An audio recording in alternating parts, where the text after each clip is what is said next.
All right, good morning, everyone. It's Phil Pugh, Coalition Chair, Regional Hospital Coordinator here at Memorial Hospital Belleville. We're going to go ahead and get started with our quarterly meeting. In the interest of time, I'm going to try to give us an opportunity to talk about probably one of the most talked about or things that you guys probably have on your mind, which is the vaccine today. So we're going to go through our standard agenda that we normally do on our quarterly meetings, but we'll probably spend the majority of that time again with vaccine planning and discussion. But before we do get started, I want to let everybody know that this meeting is being recorded, and when it is complete today, it will go up on our YouTube page, so you guys can, for those who are not in attendance, can take a look at it afterwards. So without further ado, let's go ahead and start off with our roll call here. We'll start with our hospitals. Anderson Hospital. I am here, Phil. Thanks, Eric. Alton Memorial. Hey, Phil, it's Ashley. Hello, Ashley. Boyd. Carlinville Area Hospital. Staunton. I'm doing my 3 Mississippi for Sue just in case. Okay. Fayette. This is Tina, and all systems are go with us. Hey, awesome. I know we got Rick on the line. By chance, is Danielle there from Gateway? I am also here. Good morning. Good morning. HSHS Holy Family. St. E's. Brad's here. Gotcha, Brad. Thank you. How about Breeze? And St. Joe's Highland. Jersey? Kelly's here. Gotcha. Thank you. And from here in Memorial Hospital Belleville, you have myself, Scott Klosterman. I believe Eric is on here somewhere. I don't have my list of names in front of me. And I know Lee is attending another meeting currently. He may jump in and out, but he is on a meeting with another meeting here in the hospital. Chester. No, Georgia. Okay. How about OSF St. Anthony's? I'm here, Phil. Gotcha, Gary. Redbud? This is Tara. I'm here. Hello, Tara. How about Sparta? Once, twice, Sparta? Nope. Touche. I'm here, Phil. Gotcha, Eric. Thank you. How about our health departments? Bond County. I'm here, Terry. Thanks, Terry. Calhoun? Clinton County? It's Stephanie. Gotcha. Anyone from Eastside Health District? We're here, Phil. Gotcha. Fayette? Greene County? Molly's here. Gotcha. Jersey? Jersey's here. But I don't Who's want to that? pick up any of Whose voice is that? Jersey, who was This is that? Heidi Carter. Oh, gotcha, Heidi. Thank you. Macoupin County? Madison County? Michelle's here. Gotcha. Michelle? Monroe County? Vicky's here. Thanks, Vicky. Randolph County? And St. Clair. Hey, Phil, Deb was in the chat and said she's there from Randolph County Health. Oh, gotcha. Thanks, Chuck. From our partners, Greg, RMSC, I think he's on. Greg, you there? I'm here. Thank you. Beth Busman, our emergency response coordinator for the region.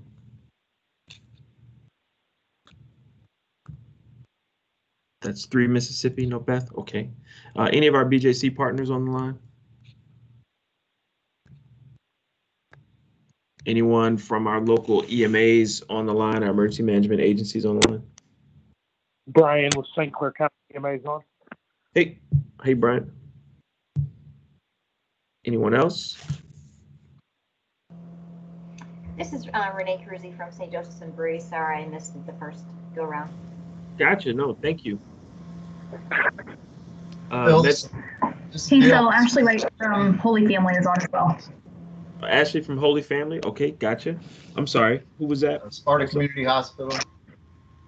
Who's that? Is that Dan? This is Dale. Oh, gotcha. Thank you. MedStar Ambulance. You got John. Gotcha, John. And I thought I heard And Chuck Chuck. earlier. Gotcha. Thank you, guys. SLU. Good morning, Helen Sample. Good morning, Helen. Any of our Scott Air Force Base partners on?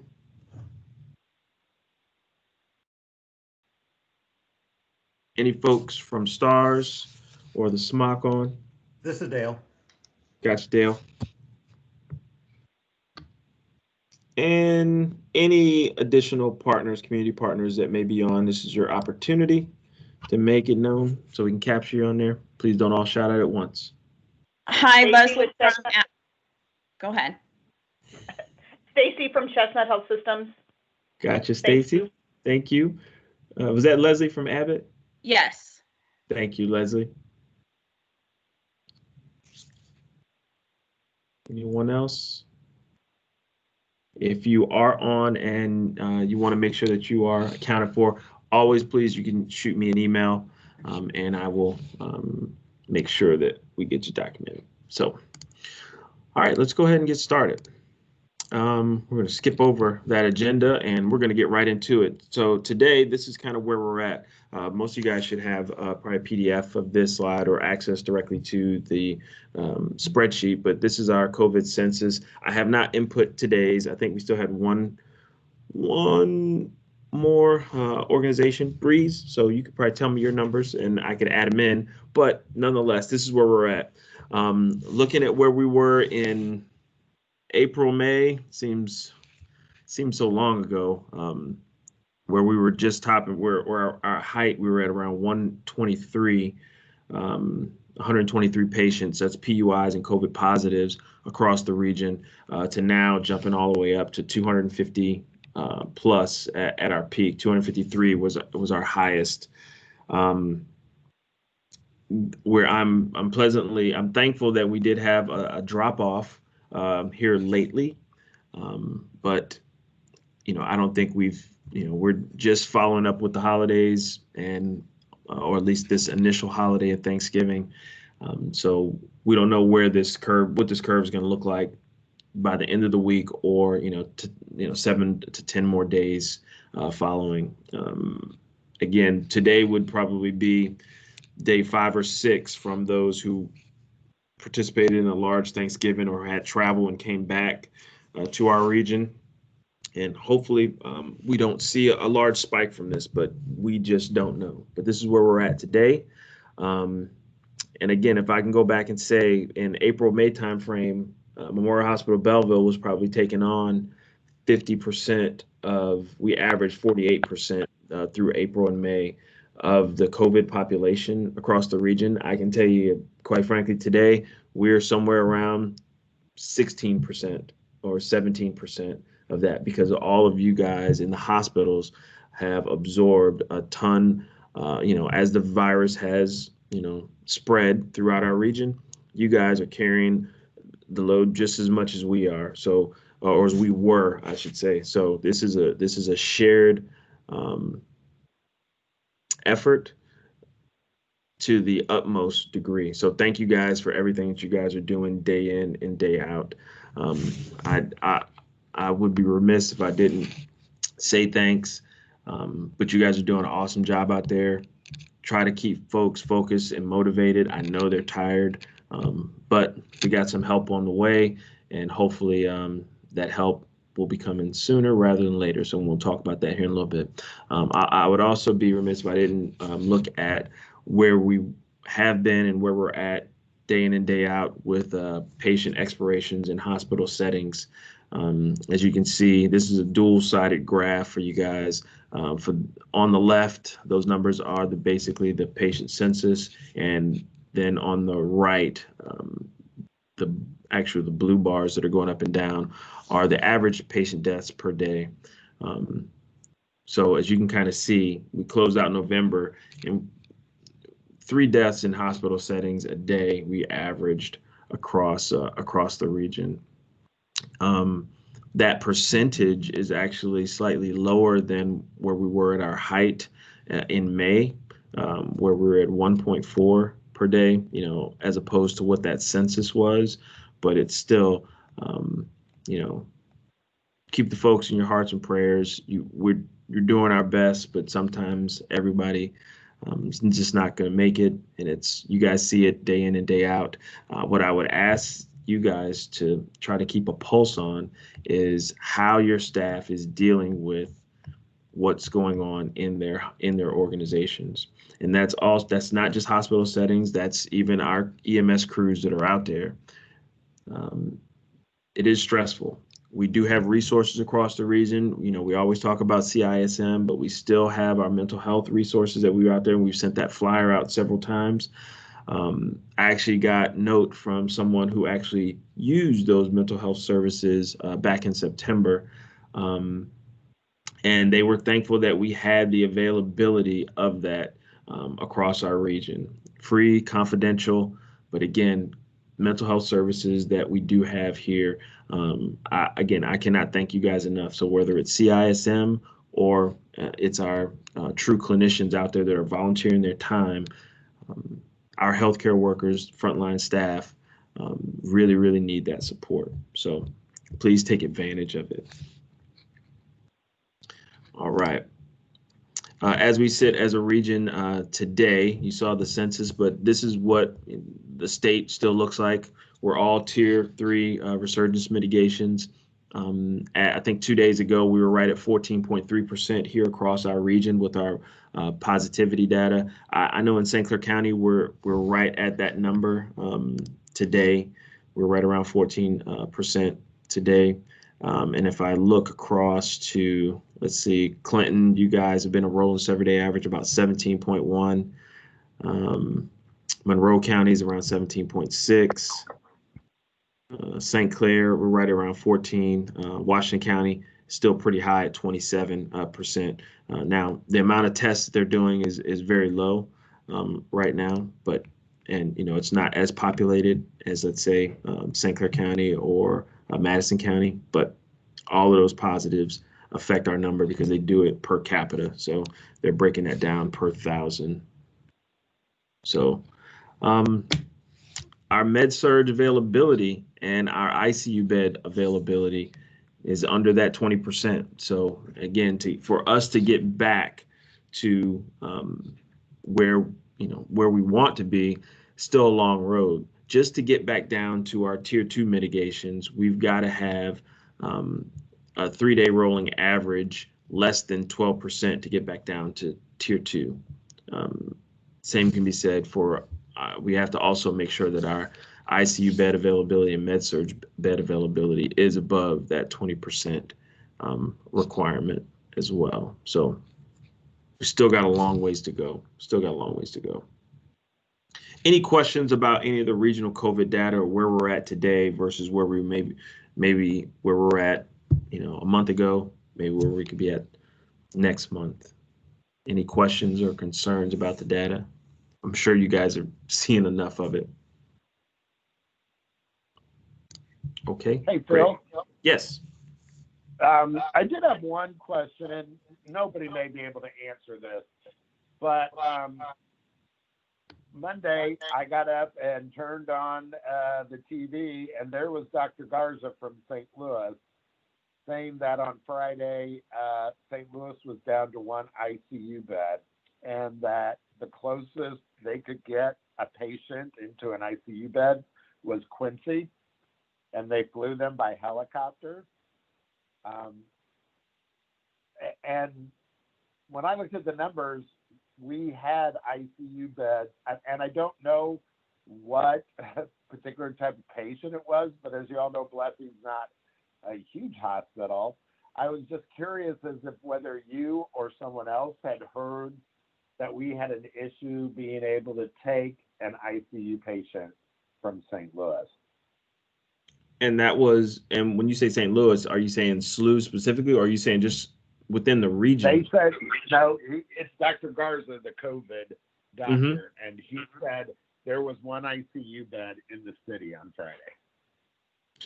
He was So being interviewed on Monday, but I heard nothing about it. I didn't, see a bed update, that might have gone out or something, like they were trying to look for beds over here. And without knowing who the patient is, it's kind of hard to try to track it down, but it seemed kind of odd. definitely to try to look into that. I don't know. Dale's on. Dale, do you have any feedback on that as far as the accuracy of? I'm sure there's a lot that went into the specific patient, but as far as the availability of ICU beds on that day specifically? It is kind of hard to tell. It's because we are doing twice a day bed availability across the state of Missouri right now.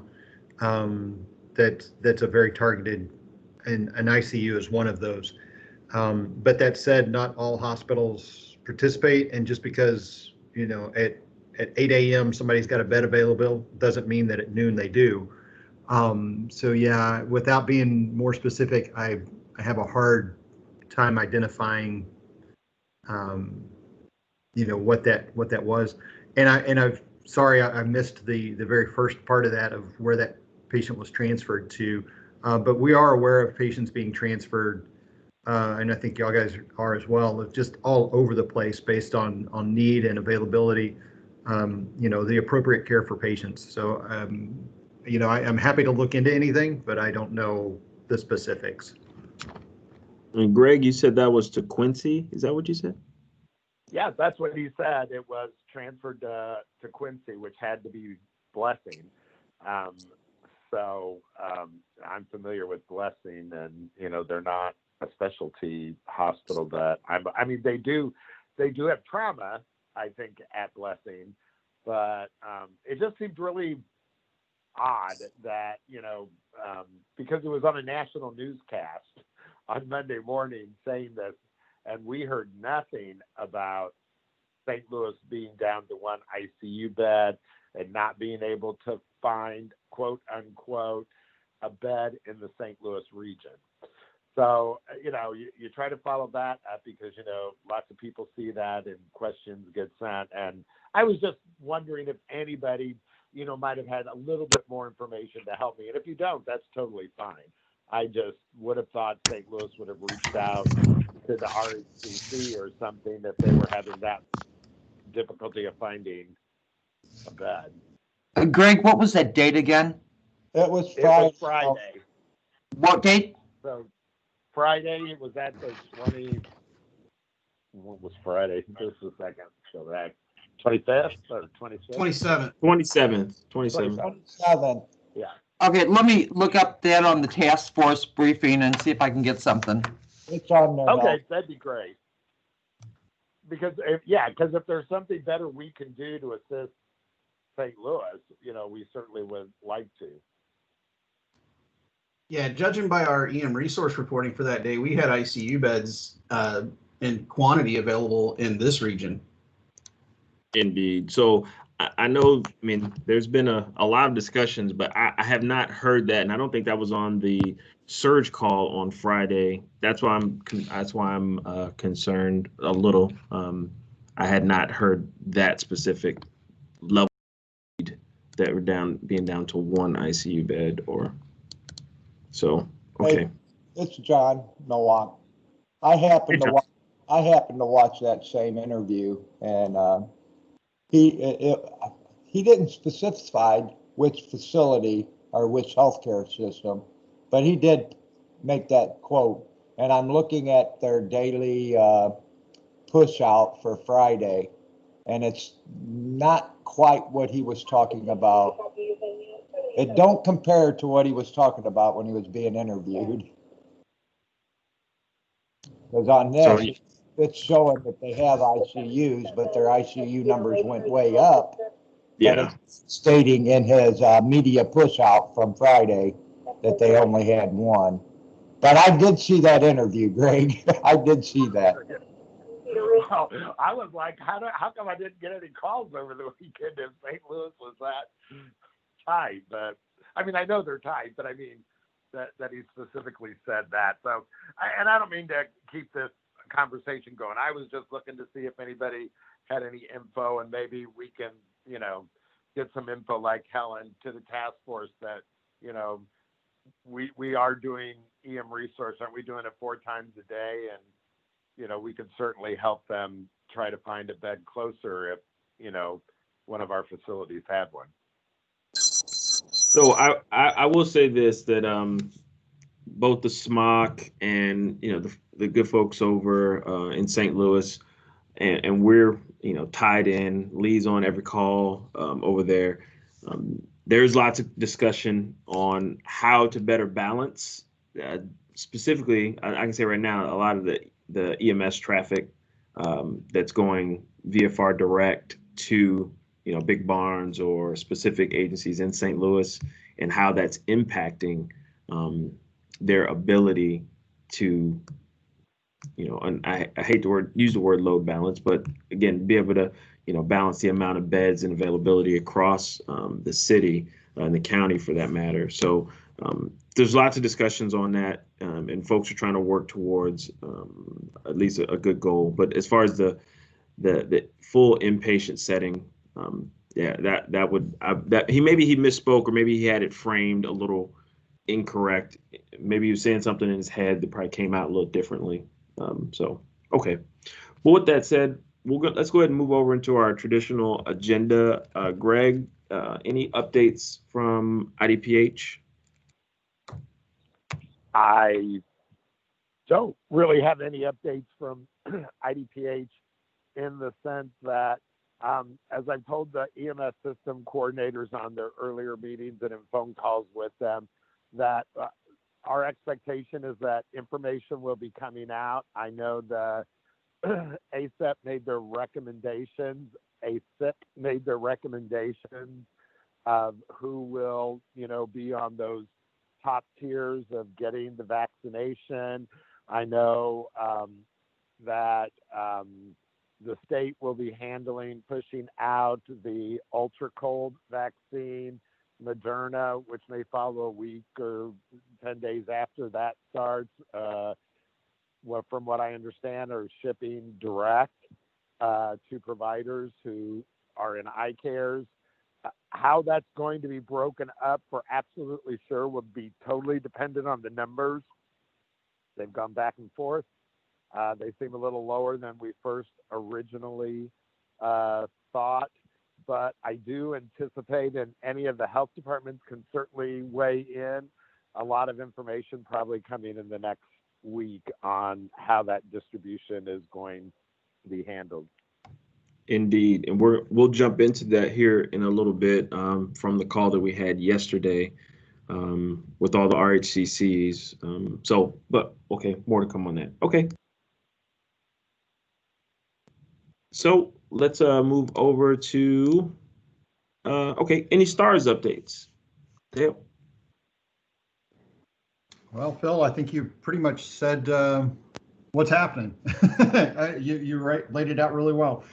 There are a lot of conversations going on around how best to manage what's anticipated, particularly around EMS and bed availability and appropriate care to the for the patients to the appropriate location, because that is definitely a challenge that we recognize, not only in the St. Louis metro area, but I think all of us, your region, our region, the state of Missouri, is all seeing that.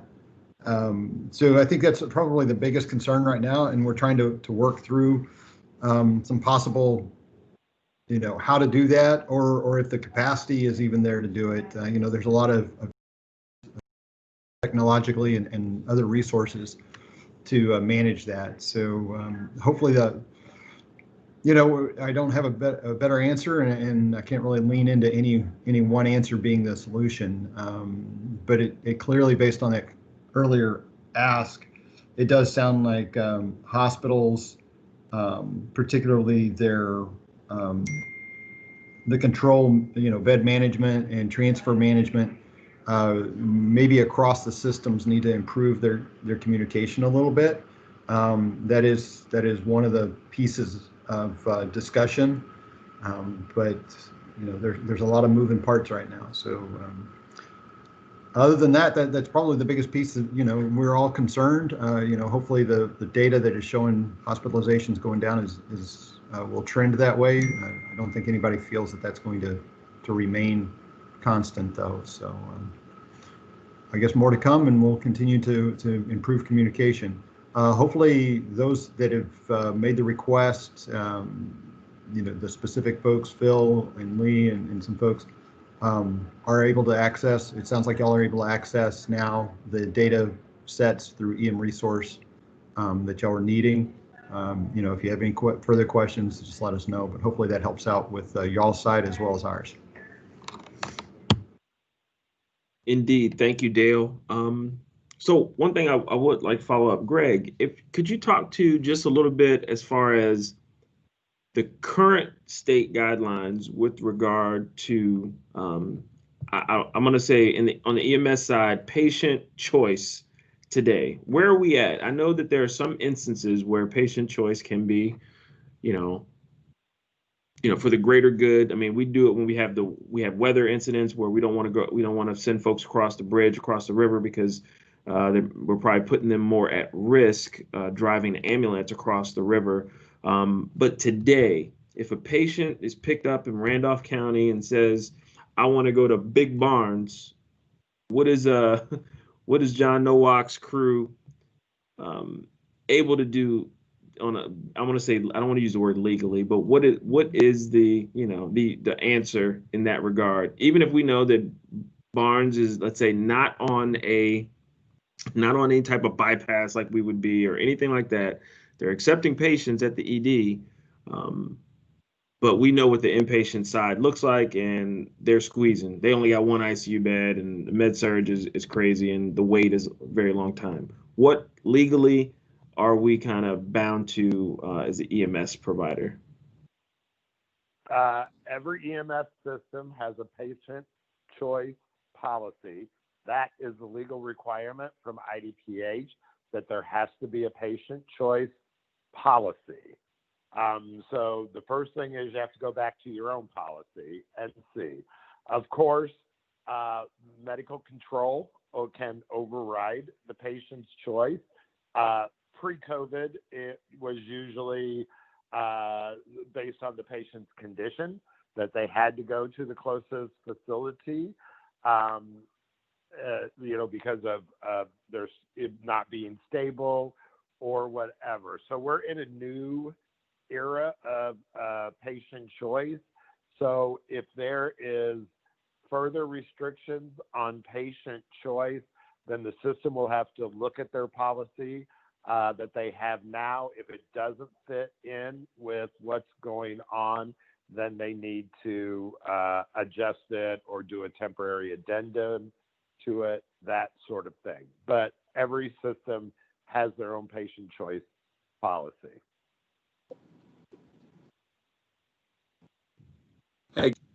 Thank you. Any questions surrounding that? Did we have somebody about that question? Greg, this is Chuck from MedStar. I have a question. What is the status of the crisis standards of care as it stands now? I know it was recalled and it was last heard to be on the governor's desk, but we may be heading in that direction. This is what I can tell you. So the and I can't think of what it's called, Phil. So there is a state plan that covers the state, okay? So what got recalled wasn't actually EMS-specific crisis of care. And I do not anticipate that it will be released during this COVID response.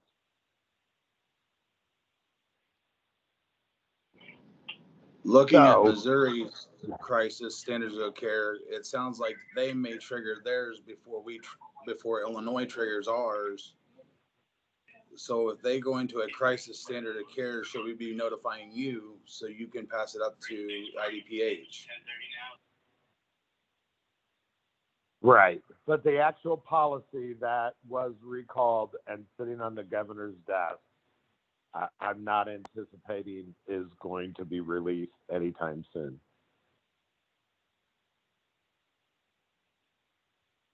Am I speaking in too many riddles?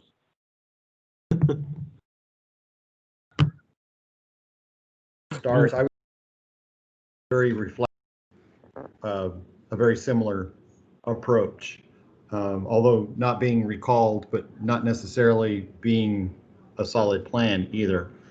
We are aware inside Missouri for several weeks now that local hospitals have made some of those crisis standard of care decisions based on availability of resources and transportability of the patient, based on where they were going and length and conditions. So, I don't, not sure what that means on a state level, but we certainly are recognizing that across the state of Missouri, there are hospitals that have already had to implement and make those decisions.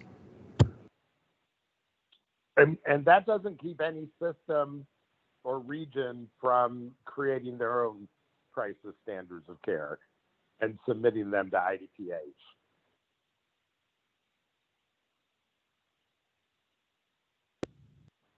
Copy. Okay. Thanks everybody for that conversation there. Let's see. I don't think Mike is on. Mike is actually out. So I will punt this one to Lee. Any updates on the remote side, Lee? Yeah, so just a couple of quick things here before I jump over to the other call again. As far as REMIT goes, we are still continuing to work and to do virtual meetings and virtual trainings as such.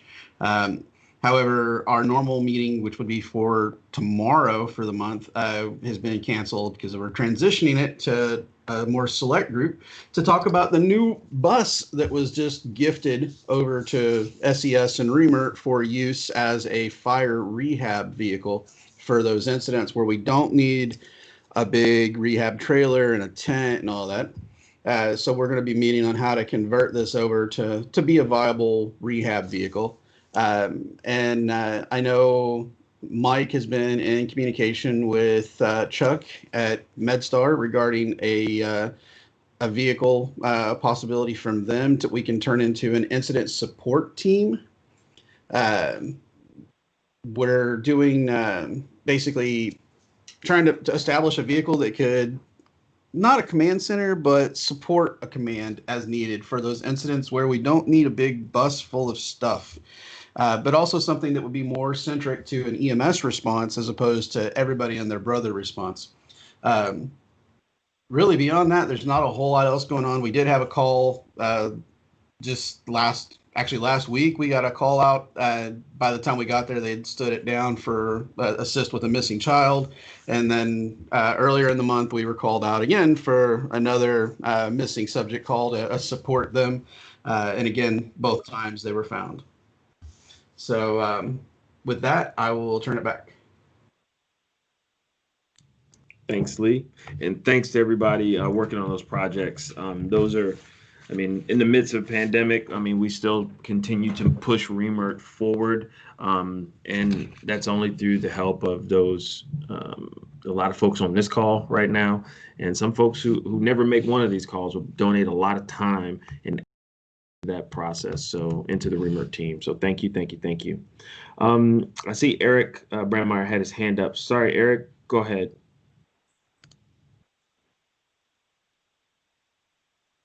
That's all right, Phil. I was actually raising my hand to speak to Mr. Atterbury's and the STARS statements about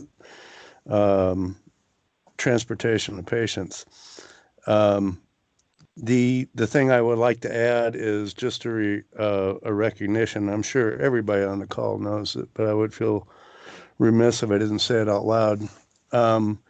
You're basically talking about apples and oranges there when you're talking about EMS transport per se, because at least I believe on a lot of the hospitals, I don't know that our ERs are necessarily full. But the hospitals are. So ultimately, I don't believe it's appropriate to judge about where I'm trying to say this appropriately, decide where your patient is going to go destination wise, by where they may or may not wind up in a bed. EMS units, when they transport from a home or a facility, they take the patient to the ER. Traditionally take the patient to the bed. So I just wanted to bring that up. If anybody has any comments about that, including Mr. Atterbury. Great perspective there, Eric. Thank you. Did anyone have anything? I saw, Greg, did you unmute it? Did you have anything? Well, I guess maybe I was just trying to address the fact that what by state statute is that an unstable patient goes to the closest ED. A stable patient should have patient choice written into the system policy, and if that policy can't be made or there needs to be changes, then the system can definitely send that in, similar to a dozen response changes that we have approved through this, not specifically for where someone is being transported to, but response changes that fly in what the rules and regulations say. But I certainly agree with Eric that, you know, you're transporting to, you know, an ED and not to a bed. But we have had that come up several times because we've had complaints that we've had to go through where patients requested a certain facility. The facility said they didn't have a bed, so they took them to another facility and then incurred a second ambulance charge to go to the facility they originally wanted. So these issues are happening in the region, and I don't have a great answer for them, other than you know, sticking by what Eric just said and transporting to the closest facility if they're unstable, and to patient choice if they are stable, and you have the staffing, the facility, I mean the vehicles and all of that to do that, and to look at, you know, you're taking them to an ED and not a bed. I agree with that 100%.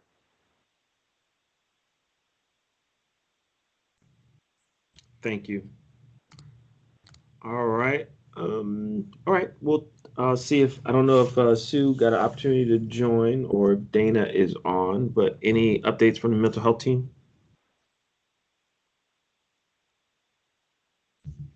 All right, that's my obligatory 3 Mississippi. Again, I will continue to plug the use or the availability of our disaster mental health team and its vital importance to our staff out here. So if you need the assistance, please take advantage of it. All right. So general grant status. I would just say this. Yesterday I got a note that our grant, the 2021 grant, is at fiscal for review, and that's pretty much our next to the last step before it's back, and then you guys will start to begin to receive your contracts, basically your contracts back from Christina and the grants management office. So I'd love to be able to say it's going to be done before the end of the year, but I can make no promises. But it is that it's pretty much its next to the last step before coming back and having an executed grant and something that we can send back to you to have the additional paperwork knocked out. So I'm going to jump past that and get to the COVID-19 vaccine status. So yesterday we did have a meeting with Andrew Friend. He's our deputy. I will probably screw up his position, but he's the deputy director of preparedness and response for IDPH.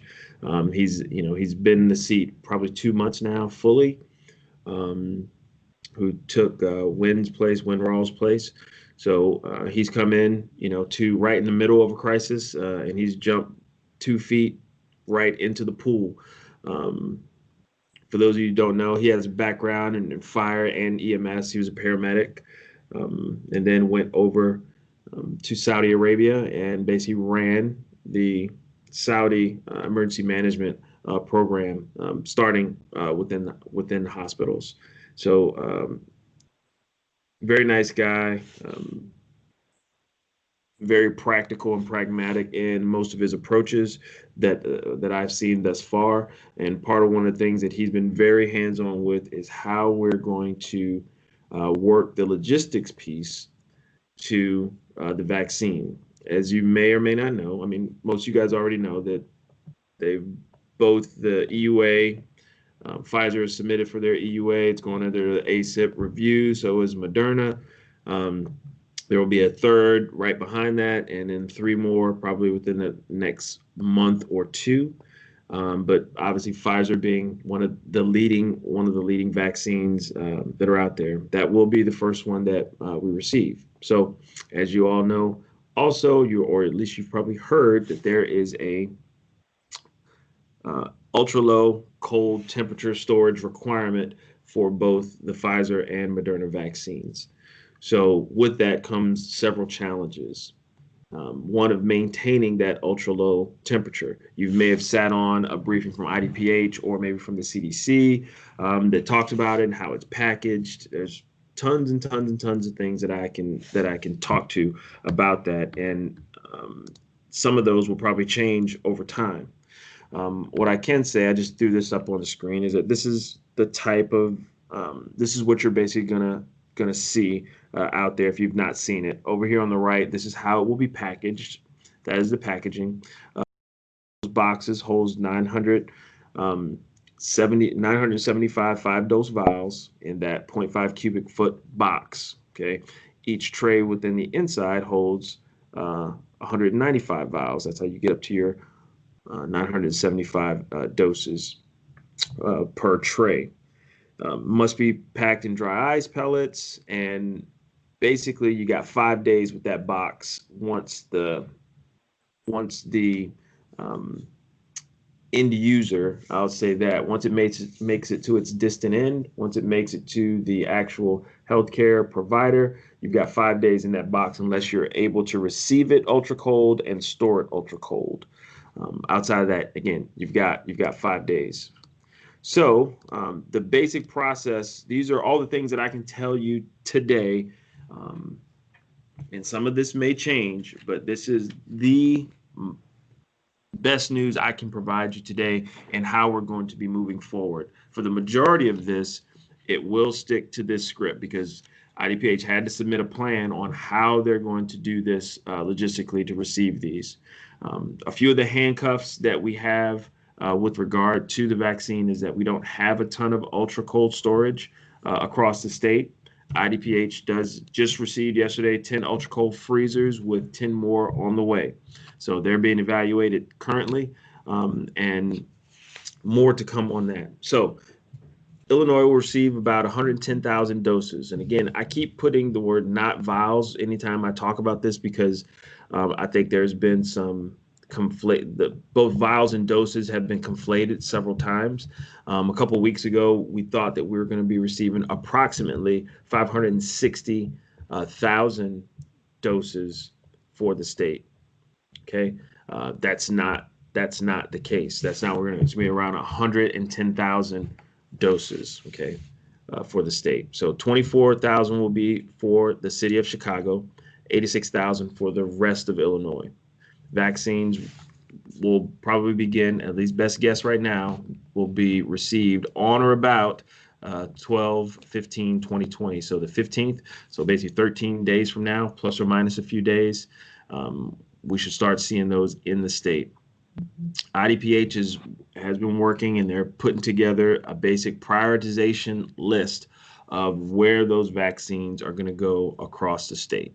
Okay, there are some jurisdictions that are going to receive very few vaccine on this initial distribution, this very initial distribution.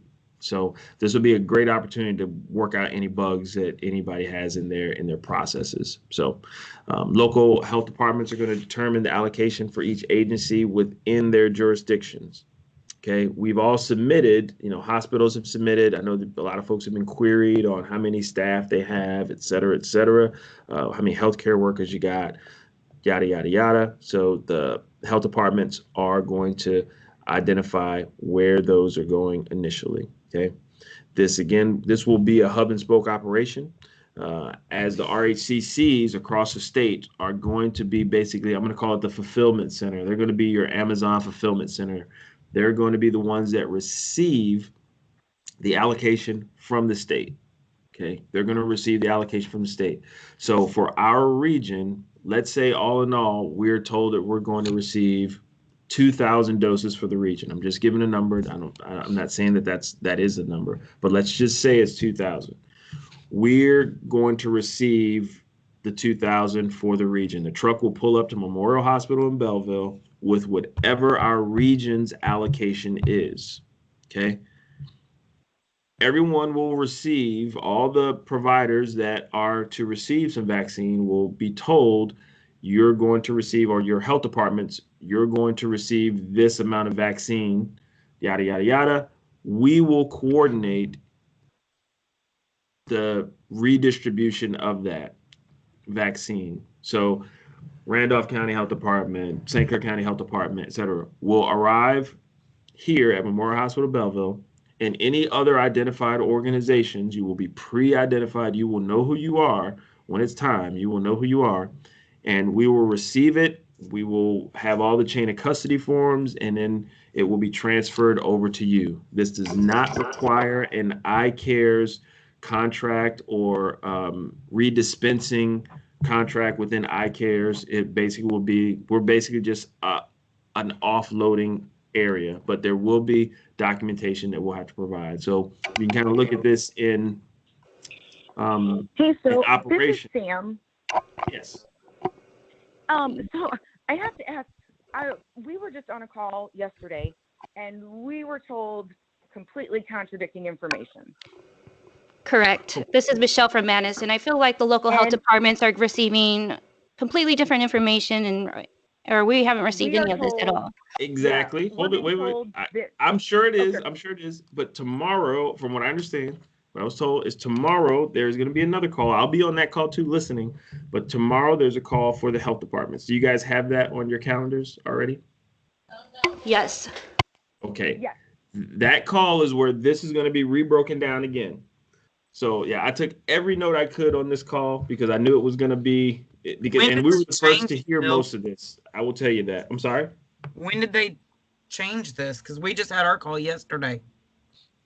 I just had this call yesterday. Who'd you have your call with? Ours was with Beth. Beth. Okay. So yeah, okay.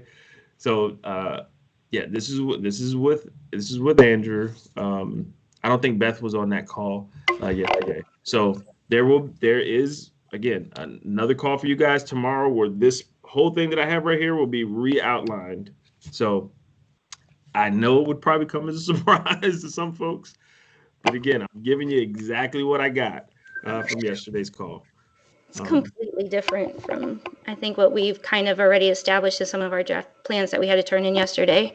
Yes, but because they're not going to do any direct ships to any other. They're not going to do, I think initially a lot of it was going to be, it's going direct ships to providers and to specific health departments. And, that's the way it was initially, but that's not how they're going to be able to carry it forward. And again, primarily due to the fact that I can't say primarily, but as you see in that 6B portion where it says organizations are going to have 5 days to complete vaccination, because they're not going to be able to maintain the ultra cold storage. When you receive whatever you have, you're going to have the 5 days to complete whatever vaccine you have and for your staff. So again, I'm sorry, who's that? Oh, no, Is just Beth on this call? She was not earlier when I did the roll call. Yeah, because they were telling us the centralized distribution plan where they would send it to the local health departments and then the local health departments would redistribute. We didn't know we were picking up anything from another location. Understood. So you'll be able to ask a lot of those questions, I'm sure, tomorrow on that call. I'm sure our call stood, the call that we had last good amount of time, folks had questions and they had as many answers as I can provide that are here. So. Well, I appreciate it, Phil. Sorry, it's not your fault. It's just we're trying to get this kind of figured out. Oh, I know, and it may change by tomorrow. So do not. I don't take any offense. So don't. Okay, yeah, I'm just trying to clarify to make sure that we're all on the same page. Yep, I totally get it, and I will again. Beth has a hand up at the bottom. I'm sorry. Beth has put a thing up at the bottom. On the she put her comments. Hey. Go ahead, Beth. Phil, I'm on the call. Can you hear me? Yes, we can. Go ahead.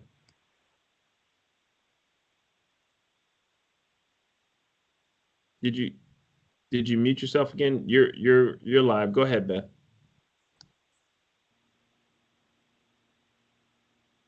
Okay.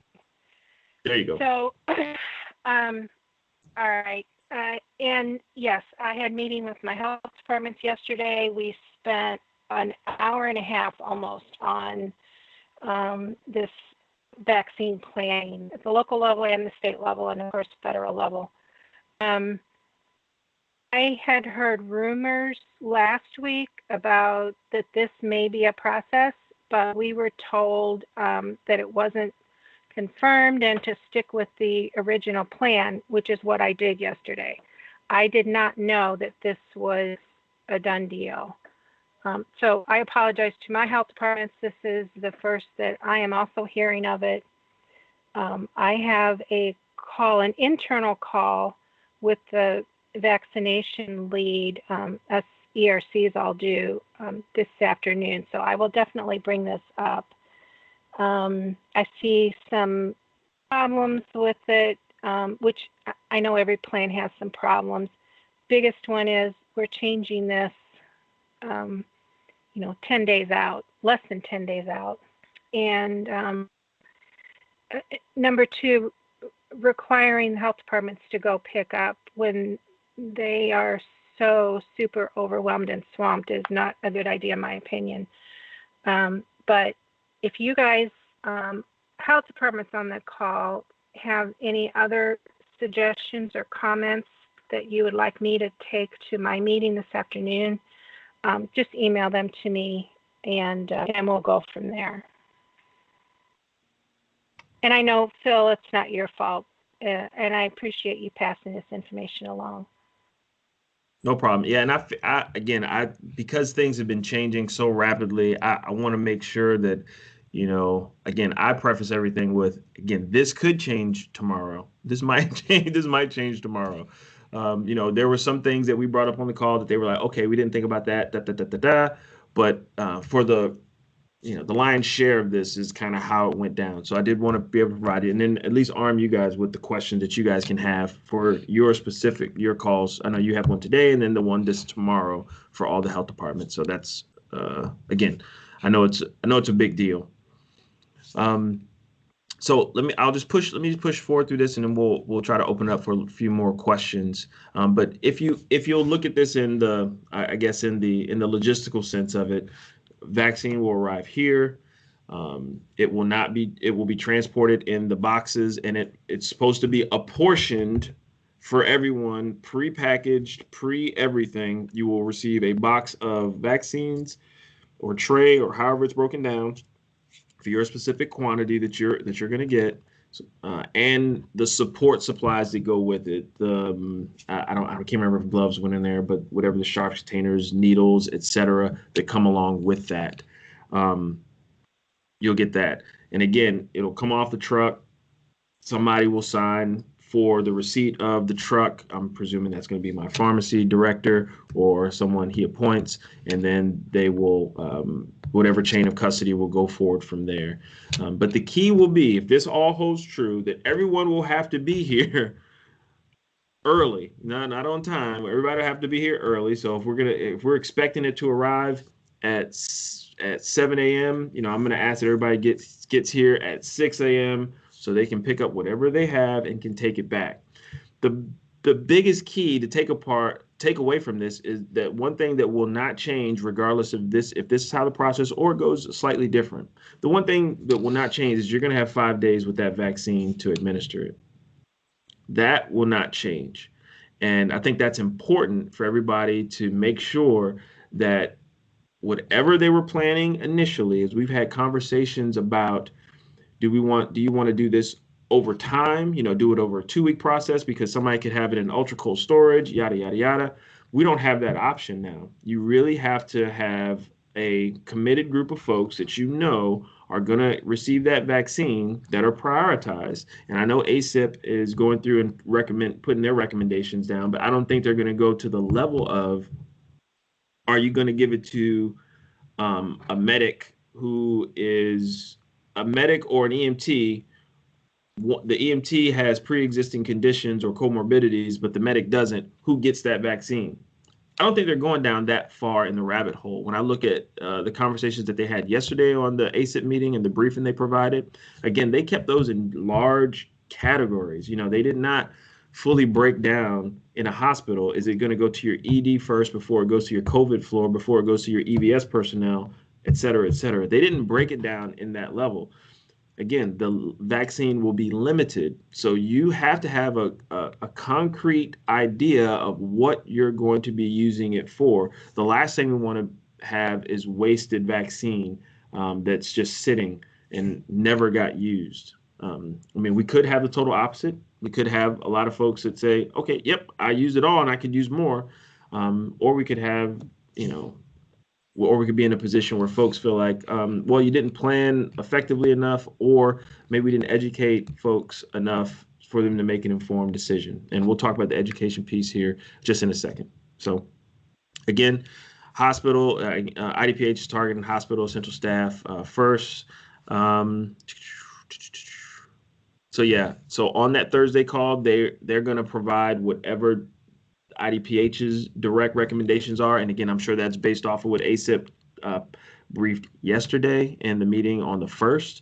So they have all of the information together now, and they're going to provide their recommended list of how folks are to be vaccinated.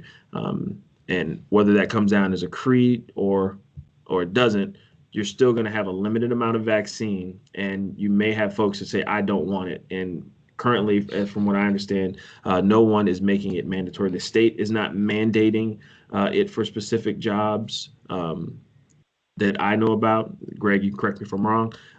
And organizationally, I don't think I can tell you the BJC isn't making it mandatory. It will be highly encouraged, but it's not going to be mandatory.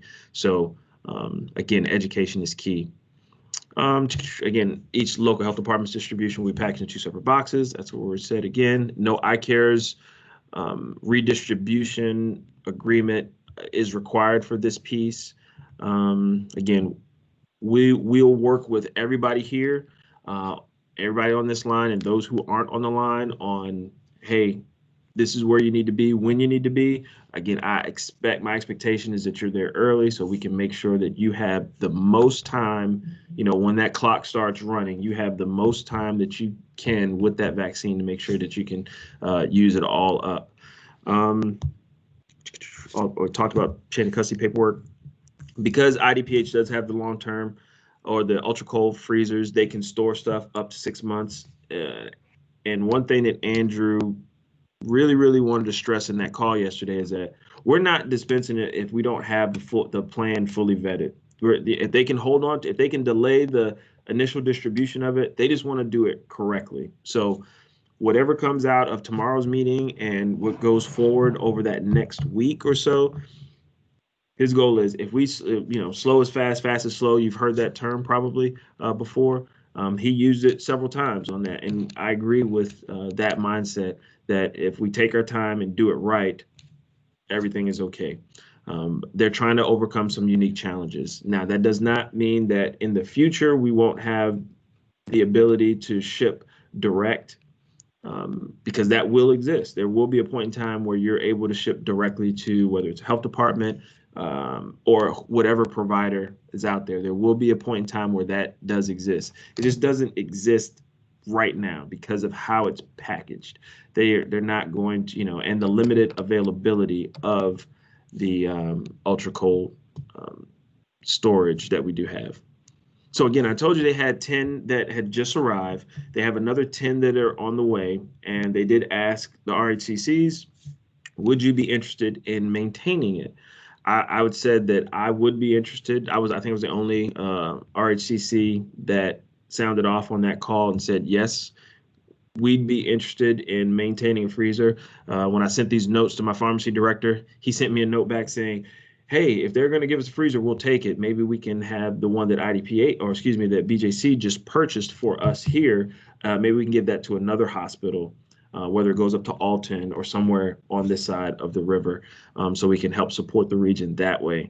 So they are looking to redistribute those other freezers, and then that way we could have a little more control of how we're dispensing those vaccines across the region. So, and then lastly, there is going to be an app that you'll be able to track the vaccine. We'll know where it's been, how long it's been, temperature monitoring, et cetera, et cetera. There'll be a lot of that goes along with it. So now I'll pause. That's a lot that I've said. I will open it up for discussions, questions. I think I know Beth and crew have obviously a little shocking, but for the rest of the team here, for some of the other hospitals, et cetera, questions, concerns, thoughts, things that I need to bring up, or do you like myself or Beth or anyone on that call tomorrow to bring up, again, because we make it. Yes, IDPH is leading this charge, but when you get on a call and you say, hey, did you think about this? They are listening to what we provide as feedback. So I'm going to open the floor for discussion. This is Beth. Okay. Quick question. Go ahead, Beth. Is the state planning to ship the vaccine to you thawed or ultra cold? It will. It won't be. I can't say it'll be thawed, but it will be in the 2 to 8 Celsius range. When we were showing, because they're going to break some of that has to be broken down by trays, right? So with the cool cubes that they're going to be using, right? They can only guarantee that 2 to 8 Celsius range, and once it's in that freezing range, once it's in that range, the clock has started. So it will not be shipped ultra cold. Correct.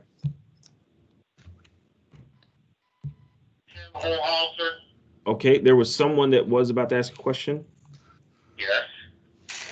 Phil, this is Brad. Hold on. Yes, go ahead, Brad. Turn down some radios here.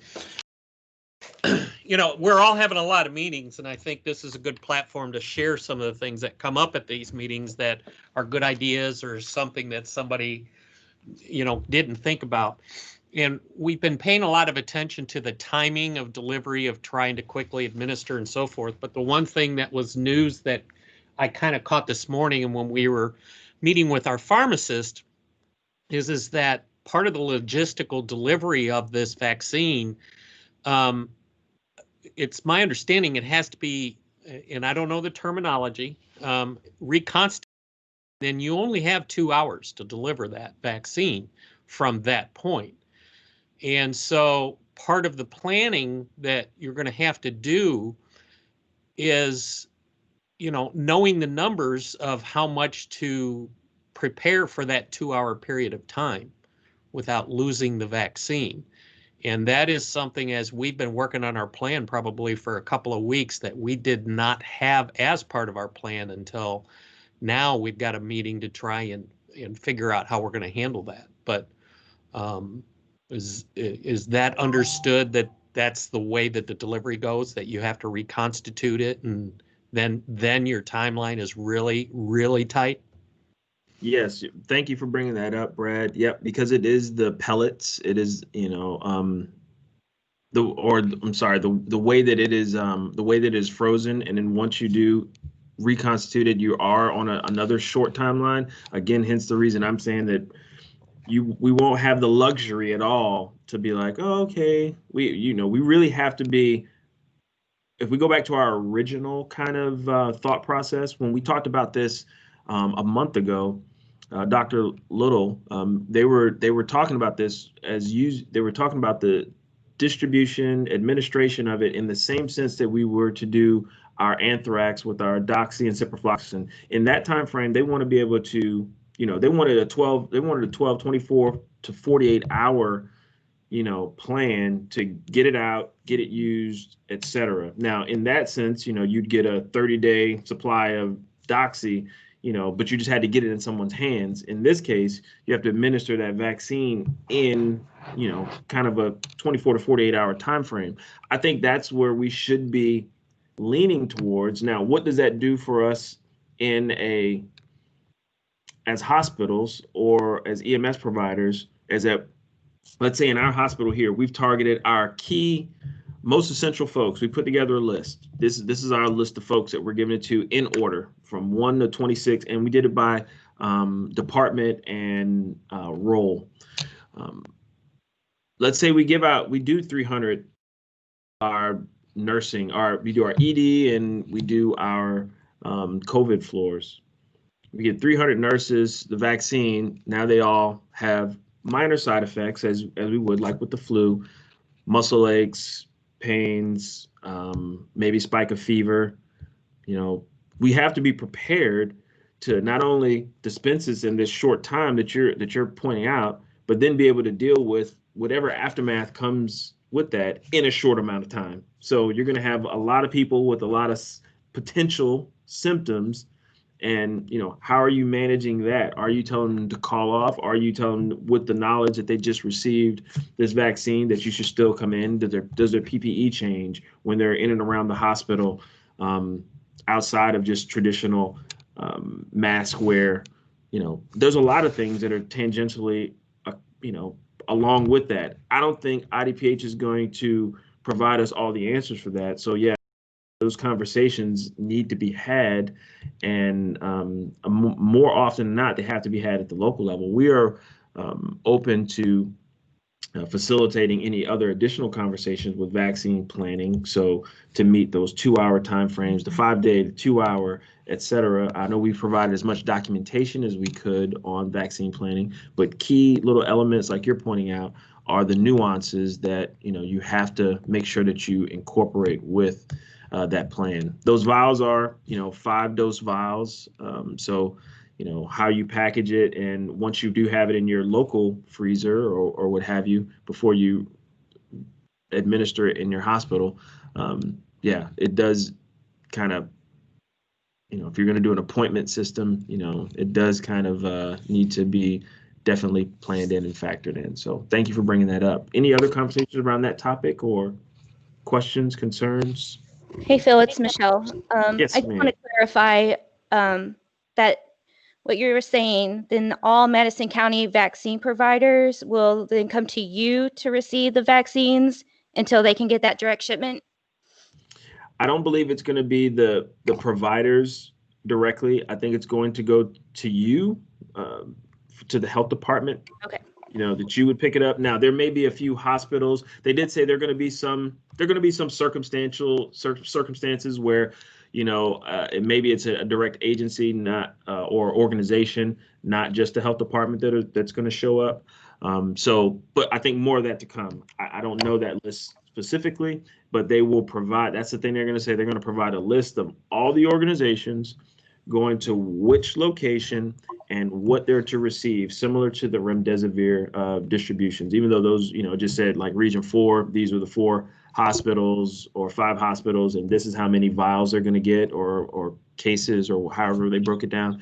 It'll be similar to that, but probably a little longer list than 4 to 5. So definitely all the health departments, and also they're, you know, if you know the Edwardsville region or EMS region 4, our public health region is different than our response region, that's different than our EMS region. They're all different. So we asked that question, which are you using? The initial response we got back was the EMS regions. So for instance, you know, that would push someone in Greene County out of our, you know, out of our planning.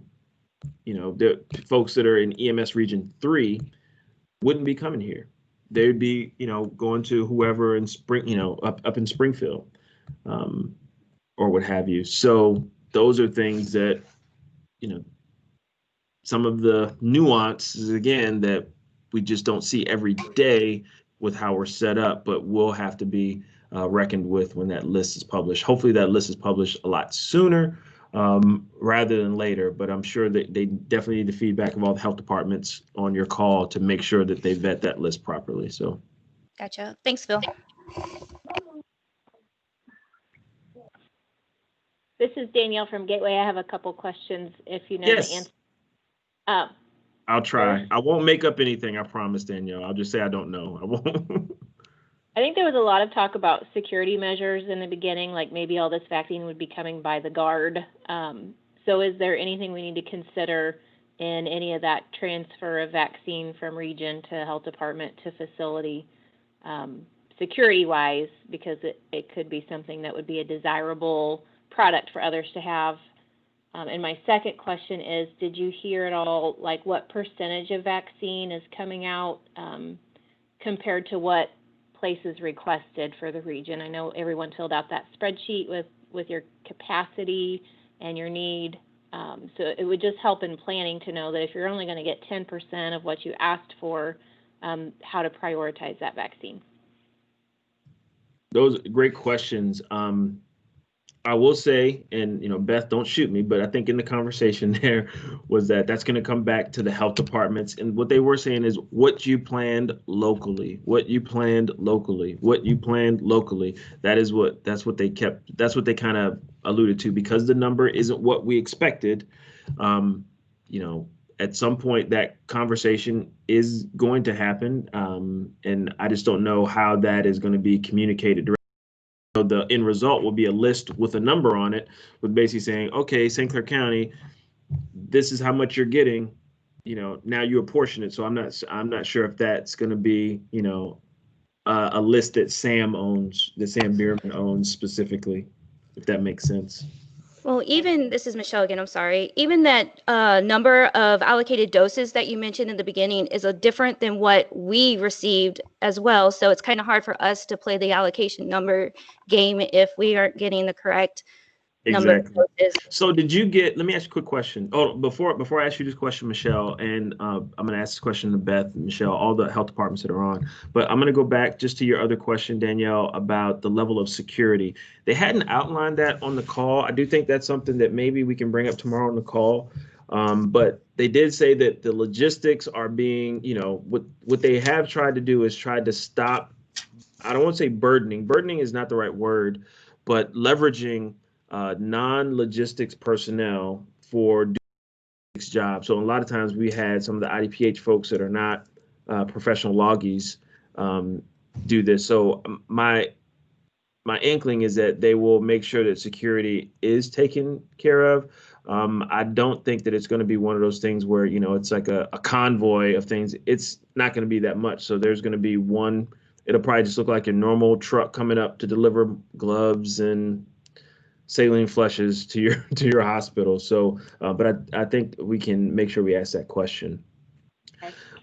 So to Michelle, the question I was going to ask you, Beth and crew, the number that you were working with, was it the original 560,000? Is that what you're talking about?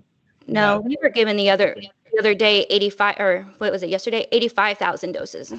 Yeah, so that would be right. I have 86 here because I think the whole total that the state's getting is really 109,000. He was 100. He said like 109,100 and something. So that 85 that I had, that 86 that I have at the top, so it's like 85,700 and something. I think that's the actual number, and that's why it's broken down. That other 24,000 is parsed off specifically for Chicago. Gotcha. Okay, perfect. Thanks. I think I have a bit of good news from what I've read for the reconstituted Pfizer vaccine. I think we have 6 hours instead of 2, which isn't a great big help, but it's a little bit of help. Great. Thank you, Danielle. That was Danielle, right? Yes. Okay. Thank you.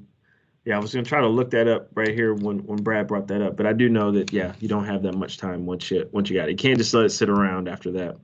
Right. Awesome. Okay. So Questions? this is Yes, Beth, go ahead. this is Beth again. Yes, I was just going to say Pfizer has put out some preliminary documentation, and it sounds like Danielle has it. It probably would be good for the hospitals to get it now, since they're going to be doing some of their own vaccinating.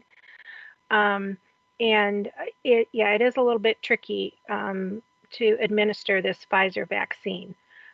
The other thing to remember is this will all be tweaked a bit, and all of this detailed information will come out with the EUA. When it's released, all of those details will be included in that. But for planning purposes, if you guys have not seen the information that Pfizer has sent out, I guess let me know or let Phil know, and I can send it to Phil and he can send it out. Definitely. If whatever you have, we can, and we'll definitely upload it into D4H. So we'll send it out, upload it into D4H, so everybody has access to it. One of the things that you were just saying. So if Pfizer put out some information, I was trying to get on their website just to try to see if I can pull some educational information. Beth, do you know what are we doing from a education standpoint currently? Do you know if, for instance, in BJC, our lead infection prevention guy across BJC is going to be hosting a town hall on the 10th at 10 a.m. He's gonna host a town hall, and I've said, and I asked this question on our call yesterday about the education, because I hadn't seen anything, and I kind of liken this a little bit to the anthrax vaccine a lot of times, because it was something that was fairly new, even though we'd had an anthrax vaccine since the 50s. And the one that we're using today is the same one we've been using since the 70s. You know, in 2001, when, troops and hospitals and healthcare providers and EMS folks, a lot of folks were talking about receiving the new vaccine, and it was going to be mandatory for a lot of folks deploying in the military. There was still a ton of folks that were scared, did not want to take it, didn't trust the vaccine, etc. What have you seen on the education side about the specific vaccines that we're having? The type, these are non-attenuated viruses, blah, blah, blah, blah, blah. They're not going to give you COVID. What type of stuff have you seen, and do you see is available that we can facilitate, pushing out and getting to other communities? Because again, I know that we're going to have a town hall here on the 10th, but I don't know what they're going to provide as information at all, because I haven't seen any, and I don't think they have it in their hands right now. That's just a planning date and time, to be quite honest. Phil, I'm not sure who you would recommend. This is Danielle from Gateway, and we've seen some stuff, links on the CDC that are out there, and actually stole something from the Iowa Health Department that was pretty lengthy. There's no infographics that I've seen yet that would be able to be posted or distributed. But kind of a new problem that I was unaware of, another site just made me aware of, that there's some discussion about fetus parts being used in these vaccines. And I don't know, it's a terrible way of saying it, but I don't have the data yet, but I've got some links to look at to see the rebuttal for that, just because there's going to be a lot of conspiracy theories about it for many reasons, but we need to be prepared for all of those things. Thank you, Danielle. Go ahead, Beth. I'm sorry.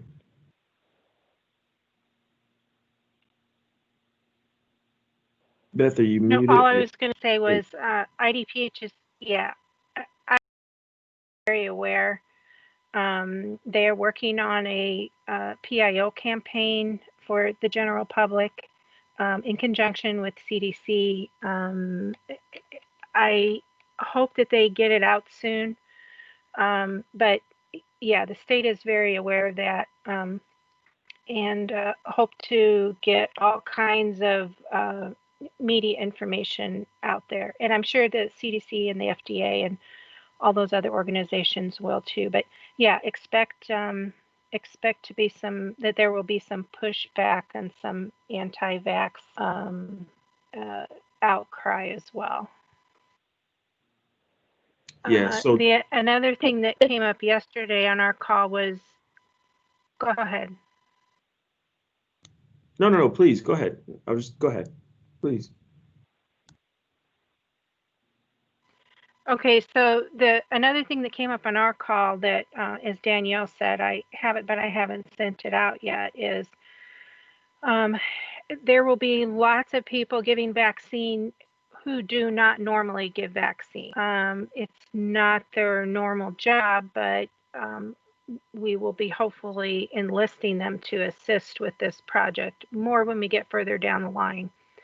And CDC, again, has some training material out there that I plan to send to my health department. It's more for the non-traditional vaccinators to help them with their training needs. This is Molly in Green. And one thing I found that's really important is to educate staff.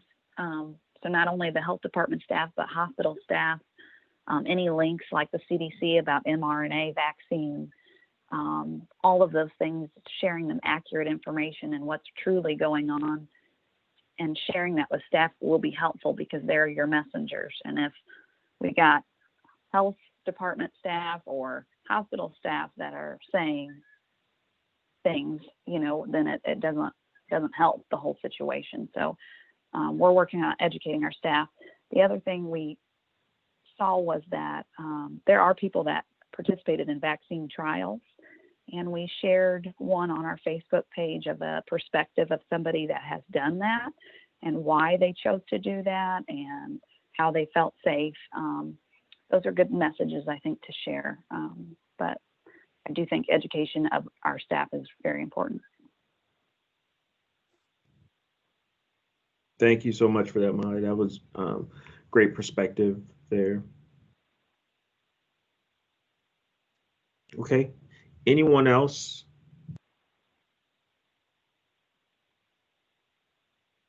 Last chance for vaccine combo.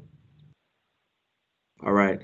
What I will try to do after tomorrow's call, which again I will sit in on that. It's not targeted for the RHCCs. It's primarily for the health departments. So I'm a fly on the wall in that conversation for that one. So, but I will try to take notes. I would like to maybe follow up with Beth, Greg, and maybe Michelle and Sam or whomever if we need to have any additional conversations after that, because I do think that we're going to have to really work together and plan exactly how we're going to do whatever comes out in the logistics tail of that. So maybe we could follow up with a Friday meeting if at all possible, and if that's just with a few folks, I'm fine with that. I just want to make sure that we're keeping up with the pace of the ever-changing bit of information, and I don't want to. I'm the one that I don't want to leave no stone unturned. I really want to make sure that we flesh it out as best as possible. So, do any of you guys object to potentially having a meeting on Friday, maybe Friday afternoon or Friday morning or afternoon, to discuss what we do find out tomorrow, if there are any changes and how we want to move forward. Bill, this is Sam. Yeah, I'm available. Just let me know what works best for everybody else. I'm available too. Yeah, Gateway's available.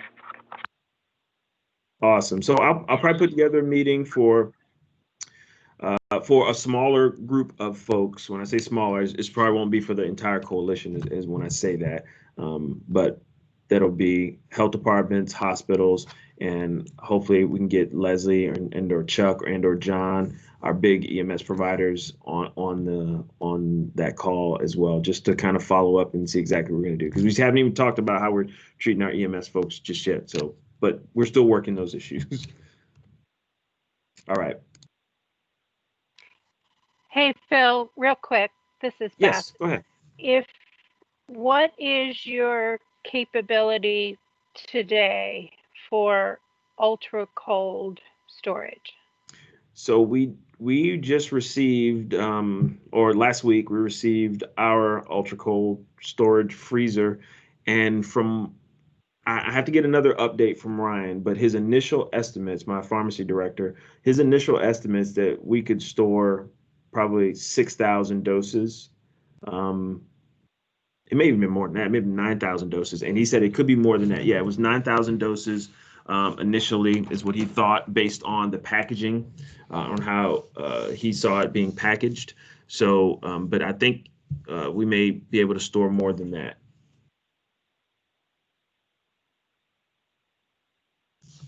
And I said the word doses, Okay. I didn't say vials. Thank so. you. Okay. Right. I got it. Okay. Beth, all right. Just so you know Yes, what's go ahead, going Brad. on in the area, there are some facilities such as ours that we are going to deal with the dry ice.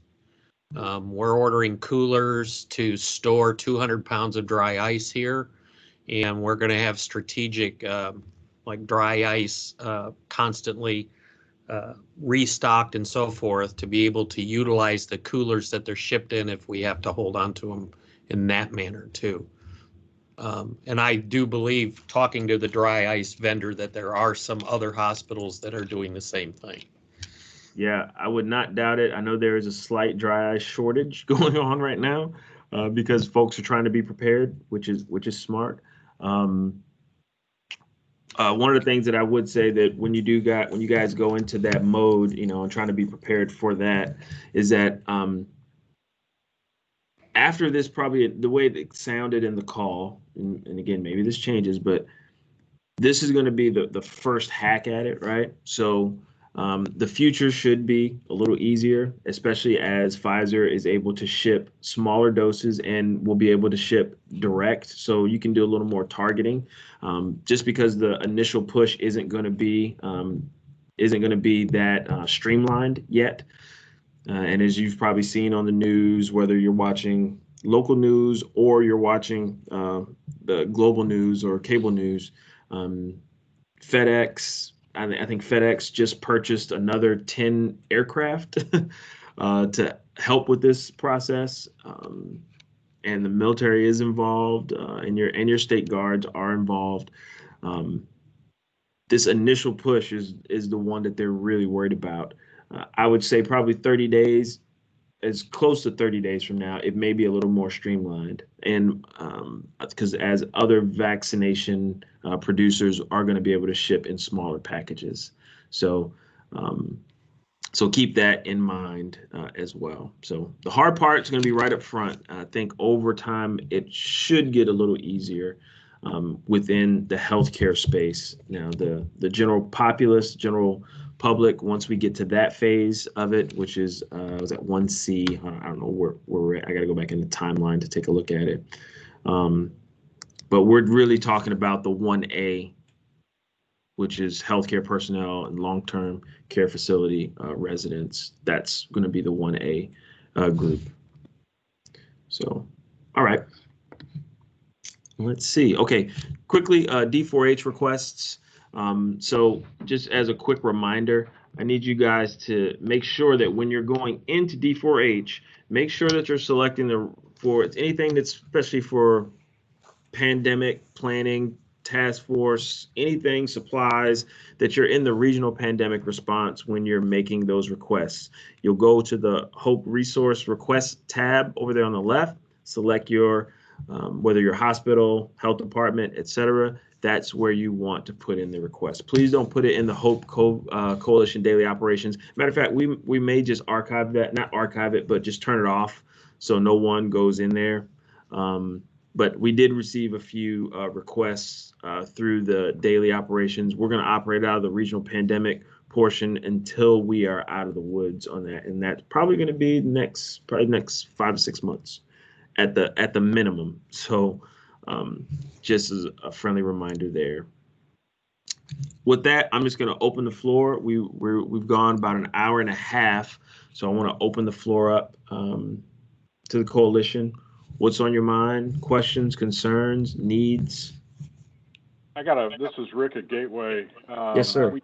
About a week or so ago, Lee was a terrific help, and you as well, Phil, with, and I can't remember the other gentleman's name. It was right around the day before Thanksgiving that helped. But we were talking about how IDPH may be looking at buying some high volume devices for O2. And I didn't know if anything's been decided yet or if they're following through with that. This is Greg. So, okay, go ahead, Greg. All of that information that you guys gave me was shared up to Evelyn Lyons, who not only in addition to this, but has been one of the point people for ventilators. We have not received any information back on what they are purchasing. There was talk about certain things in the strategic national stockpile that might be able to actually provide that high flow oxygen already. So I think they were looking into that and looking into purchasing some, but I have not heard any more after that was shared, all that information was shared up. I will share with all of you that the region seemed very open to that occurring, and the needs seemed to be pretty strong at all the facilities, that they could use anywhere from 1 to 4 devices. So that was made very clear to Evelyn when I sent that spreadsheet up there, but we have not heard anything more back from them yet. Okay, thank you very much, Greg. Thanks, Rick. Any other questions? Phil, this is Beth again. Yes, go ahead. I think, I don't recall who it was, maybe Danielle said something about a spreadsheet with capacity and request. Is that something that was put together for the hospitals region-wide? Yeah, Beth, that was sent out by me, and I collated what I received back and sent that to Carla. Okay, so I'll talk to you offline. Thanks. Okay. Beth's mad at me. No, I'm I not. didn't send it to her. Okay. I just was curious what it was. It perhaps could be something helpful for the health departments as they're planning their allocations. Awesome. Let me quick announcement. Thank you, Molly. I do see the email that you did send to Beth and myself. So thank you. It's a great Q&A here. So some of that I'll try to post in D4H as well. So thank you. And to Rick, the other person was Eric Perham. So just so you know, across the region now, we got one, maybe we got one too many Erics. You guys gonna have to. We got Eric at Touche. Obviously, we got Eric Brandmeier over at Anderson. Now we got Eric Perham here. And then we got an IT guy named Eric. Maybe we can vote him off the island. You can never have too many Erics. Okay. Awesome. Okay. Floor's still open. Questions, concerns? Phil, I Things just you'd want like to to thank Danielle you. from Gateway. Whoops. Sorry. All right, Way to ladies go. first. I just had a quick question about EM Resource. Do you know if there's a plan for that platform to update the requirement of twice a day for the purple tab? It doesn't prompt and it doesn't say in the instructions in the purple tab that you need to do it twice a day. So it currently is, Greg, correct me if I'm wrong. I thought I know the tab doesn't say it, but it currently is twice a day. We flirted with going 3 times a day, but it currently is twice a day by 10 and before 1800 daily. And again, you're talking about, and again, you're saying specifically for the purple tab though, right?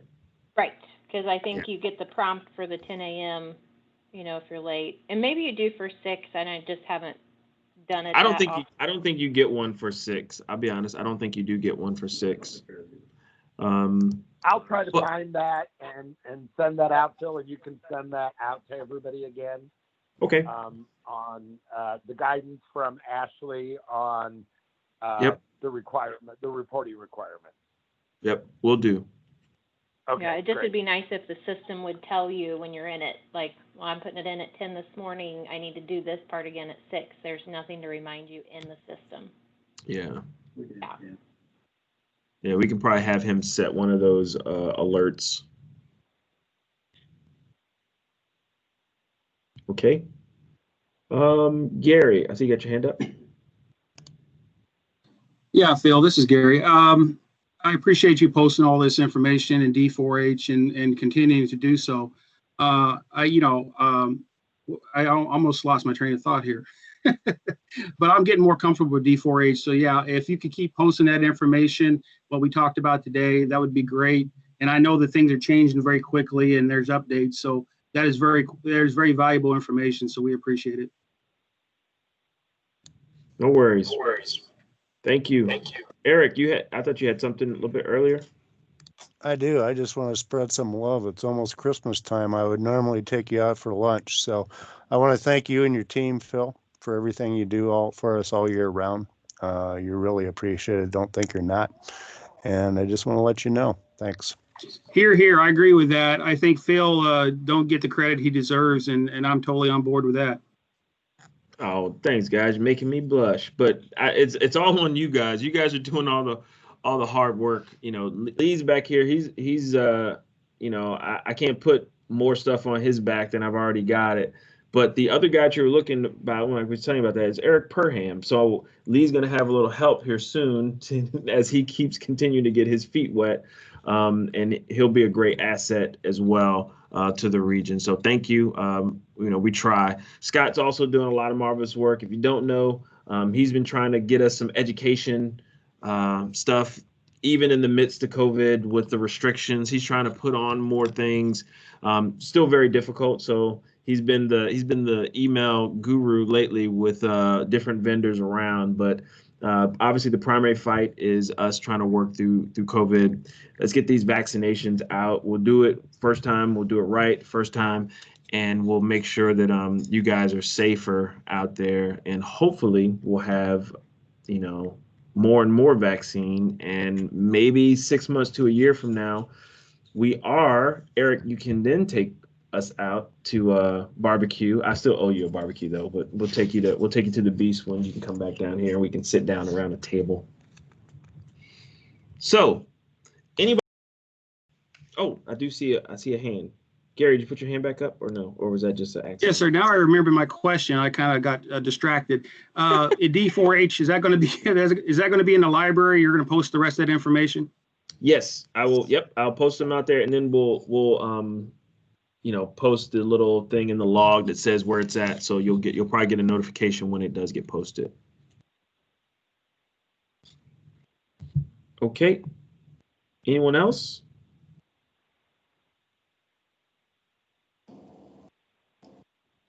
I heard an unmute. All right. I gave you guys 5 Mississippi there. So again, thank you guys for everything that you do. I know it's trying times. Hang in there. We're going to make it through together. As a reminder, we do not in OT, we do not have a 1 o'clock, even though it might be on your calendar. We do not have a 1 o'clock today. So don't worry about, don't try to log in. Matter of fact, I'll try to cancel it just to make sure, but we do not have a 1 o'clock today. I will talk to you guys next week if I don't talk to you sooner. So some of you guys I'll probably talk to on Friday, but if I don't talk to you before then, I'll talk to you next Wednesday. Take care. Thank you.